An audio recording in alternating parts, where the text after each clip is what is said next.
Welcome to this week's episode of the Jewish Diaspora Report. On this week's episode, we look into the media's enjoyment over Israel's current political situation and the ongoing double standard that Israel is held to within the Western world. Let's get started.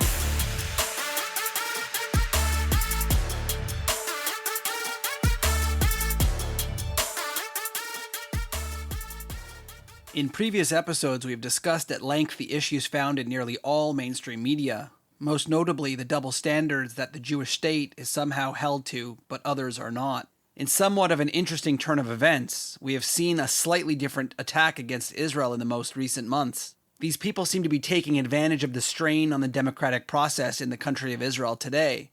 By this, I'm referring to the long-term protests for and against the current Netanyahu government and their policies towards the judicial overhaul, in addition to other vital parts of Israeli society. For the record, I'm not going to be speaking about these specific issues or my opinion on them. As a non-Israeli, I do not feel that my opinion is all that important. However, what we can agree on is that the current situation in Israeli politics has become somewhat divisive and very heated. Amazingly, we have seen haters of Israel from all sides use this democratic challenge to, yet again, demonize Israel. Ironically, their criticism against Israel and the protests for and against various policies ignores one major issue right from the start. Maybe we can ask why we don't see these kind of things from other Middle Eastern countries. It is because Israel is a democracy, and with democracy comes political challenges. If everyone just agreed with the government and there was no need for elections based on civilian participation, it would be like all other Middle Eastern countries with no, or a questionable, elected government.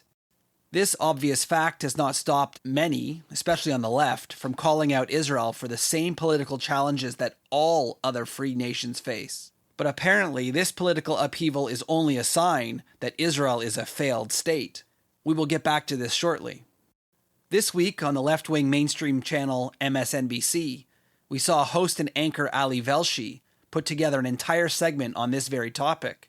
For this podcast, I wanted to present his argument and show how he, and other mainstream media sources, are using this current political battle in Israeli politics to hold Israel to a different standard, and use it as yet another weapon against the Jewish state.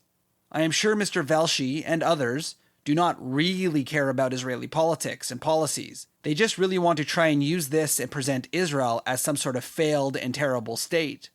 A message that they have spread long before this issue arose in Israel, and will most certainly continue long after this issue is resolved. Before we get into this clip, I figured we need a little bit of a background on Mr. Velshi, so that we may be able to understand his possible biases. Born in Kenya as an Ismaili Muslim, and moving to South Africa during the apartheid years, eventually moved him to Canada, where he was raised in Toronto. Velshi became a reporter in Canadian television following his degree in religious studies from Queen's University, a campus that he organized and involved himself in extensive political activism on campus. Obviously, someone's religious beliefs, upbringing, and previous work does not necessarily dictate their biases, but it is always good to know these things to possibly assess where his opinions may come from, even subconsciously. Eventually, Velshi's political activism in college and television career led him to the United States and jobs with CNN, Al Jazeera America, and now MSNBC, where he works as chief correspondent today. With a simple Google search of the words Velshi and Israel, many stories arise almost entirely from an anti-Israel slant. We cannot forget that he did work for Al Jazeera, likely the most anti-Israel publication without much hesitation. With his background and the endless work to demonize Israel, should we really be surprised to see yet another piece that is attacking Israel? In his piece, called "The U.S. Should Not Reward Bad Behavior," dated September 3rd, Velshi lays out his ideas for why Israel should be punished by the United States for their internal political strife. We will listen to the clips and stop it as we go so I can give some context and background behind some of his claims.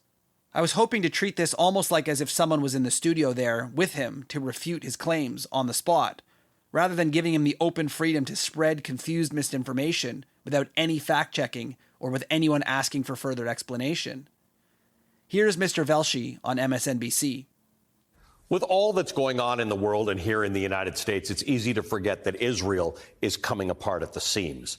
Since the end of last year, Israel's internal politics has been upended. An indicted prime minister was returned to office and, in a situation echoing American politics, is trying to use his power and influence to remain in power to avoid prosecution for fraud, breach of trust, and accepting bribes. Velshi comes out swinging right from the beginning, calling Israel coming apart at the seams. Obviously, I'm not going to get into the internal politics behind Netanyahu and his criminal trials and things of that nature, but I just want to point out the fact that he does admit in one breath that this is exactly a sort of thing you'd find in the United States, internal struggle, divisiveness. But the funny thing is he's saying that the Israelis, because of this, are coming apart at the seams. Does he not say the same thing about the United States? Is the United States a failed state and coming apart at the seams? I don't think he's suggesting that, and I think that that's very clearly a double standard.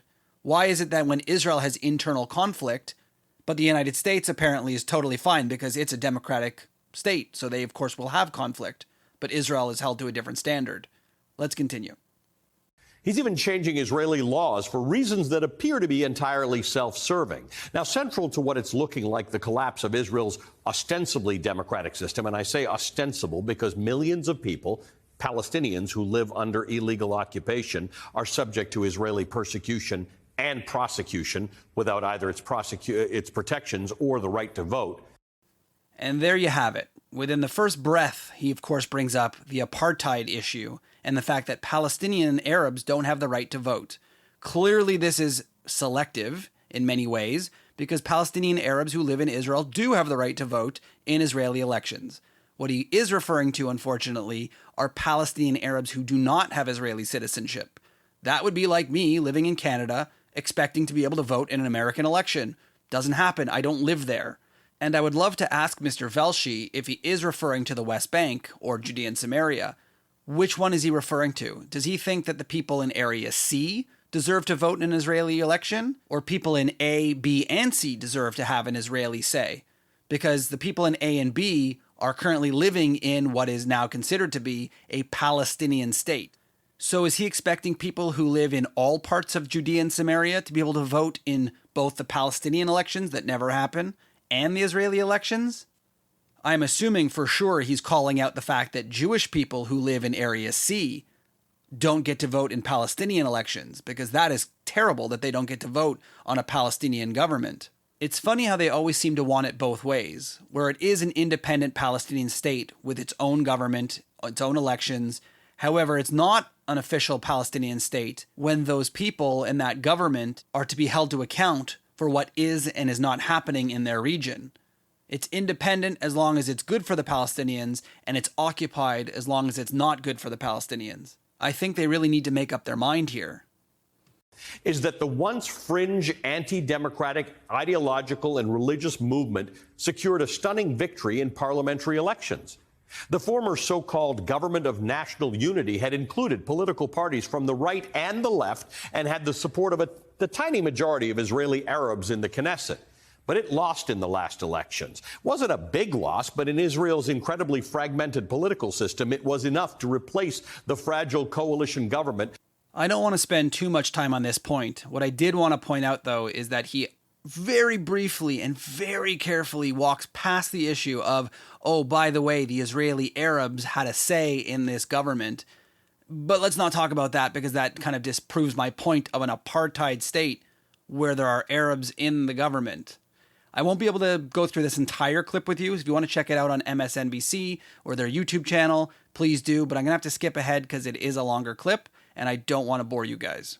His return has brought with it an outright assault on what many Israelis believe to be their democracy, even though Israel is, as I've stated before, an apartheid state, not a real democracy, because only some people who live under its control enjoy its protections, and the delineation is whether you're Palestinian or not.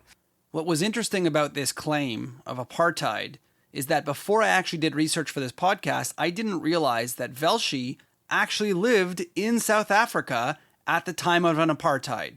So he, more than anybody, should know what an apartheid means, really means. And it is incredibly disingenuous, and he's doing this on purpose, by saying that whether you are Palestinian or Jewish depends if you have rights in that state, which is completely inaccurate.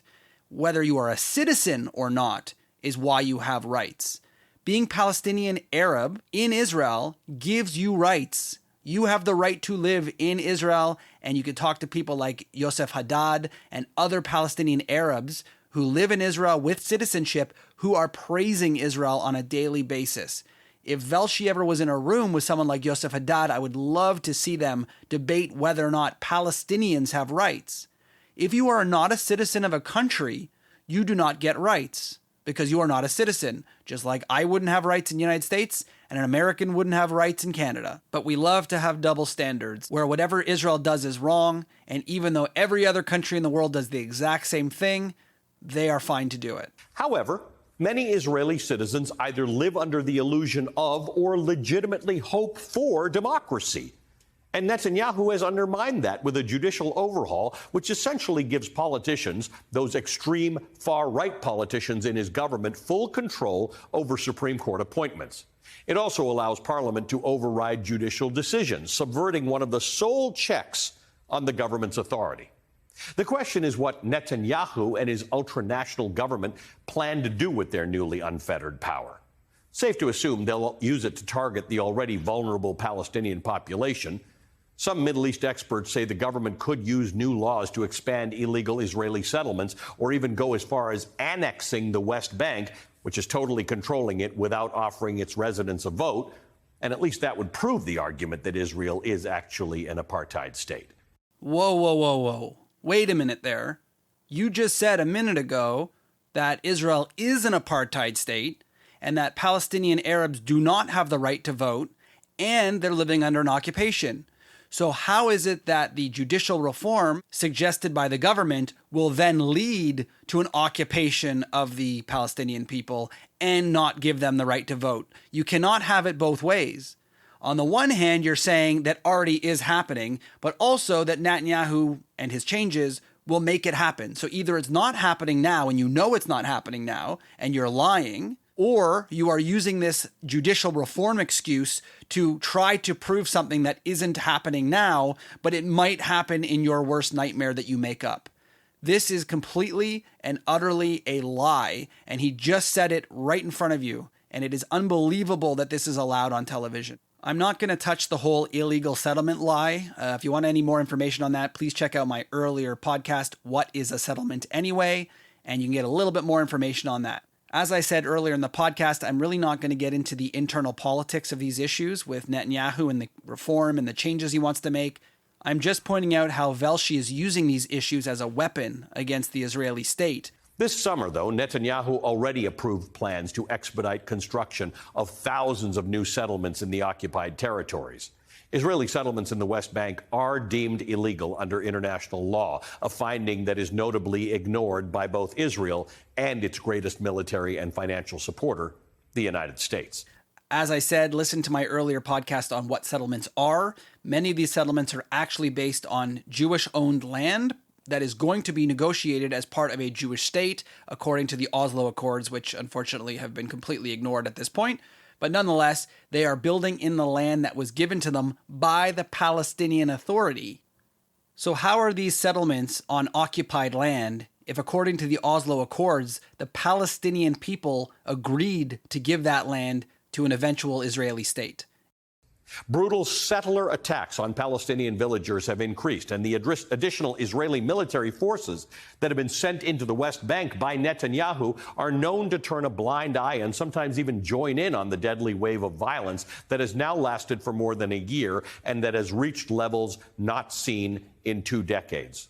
First of all, I'd like to point out that I would like any ounce of proof that the IDF soldiers are participating or allowing this to happen. I have not seen one shred yet of proof that that is a thing. I think he's literally making that up, personally.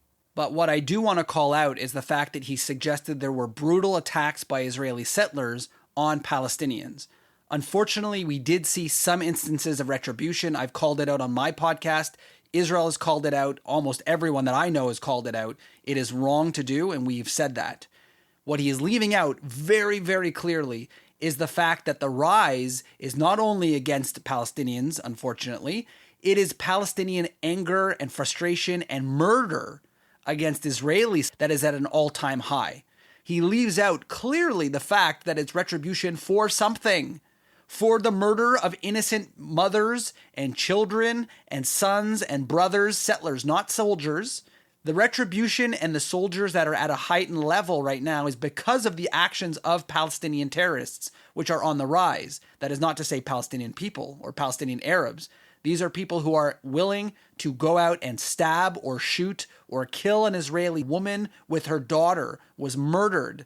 And Velshi can't even come to terms to going, yeah, maybe the Palestinians kind of did something bad too. Can't even mention it. It is ridiculous that he's actually saying this with a straight face. He knows, he has to know, and he's purposely not telling his audience that there were murders on the Palestinian side against innocent mothers and children and sons, and he won't say it. And that is disgusting. So Israel has two problems: an allegedly corrupt prime minister pursuing political means to avoid prosecution and hang on to power, and a rapidly deteriorating situation with the Palestinians. So when the White House confirmed last month that Biden will meet with Netanyahu this year, it raised eyebrows.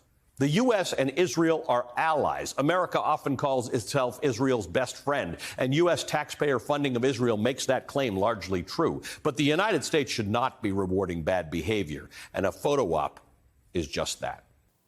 Just for the sake of transparency, I want to point out that this last clip unfortunately had to be cut for time, so I did mash two clips together. As Velshi likes to summarize at the end of his piece to sort of give his main thesis, which is that the United States, or Joe Biden as president, should not meet with Prime Minister Netanyahu as some sort of punishment. This is not something that is new, especially for the left. Where we saw under the Obama administration, there were a few times that the Obama administration decided to snub or trying to embarrass the Prime Minister of Israel, Netanyahu, over perceived disagreements about various topics and interests in the region.